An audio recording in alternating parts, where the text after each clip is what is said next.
ሰላም ሰላም ውድ ቤተሰቦቼ እንደምን አላችሁ እንዴት ናችሁ ሰላም ናችሁ?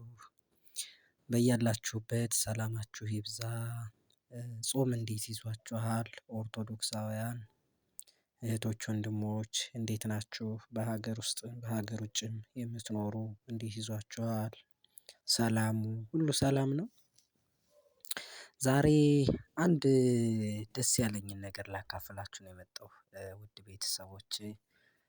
ምንድነው ላካፍላችሁ የመጣሁኝ ይህ ሎጎ የምታዩት ናርዶስ ሚዲያ የሚለውን አንድ የሚገርም ከዚህ ቀደም ሳገለግልበት ከቆየሁትኝ ይርጋለም ደብረ ገነት ቅድስት ማርያም ቤተክርስቲያን እንግዲህ ከአንድ አመት ወደ 8 ወር 9 ወር አካባቢ 1 አመት ከ9 ወር አካባቢ አገልግያለሁኝ።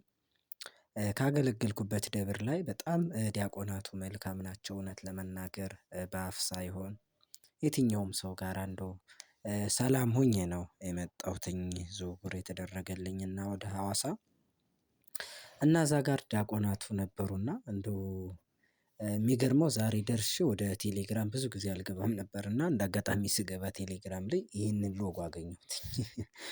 እና በጣም ያስፈልገኝ ነበረ እኔ ማለት የሆነ አሰራሩ ብዙም አያምርልኝም እኔ የምሰራው እና ልክ እንደዚህ ቆንጆ አድርጎ የሆነ የልብን መሻት አውቆ የሚሰጥ ሰው እንዴት ነው ደስ አይልም?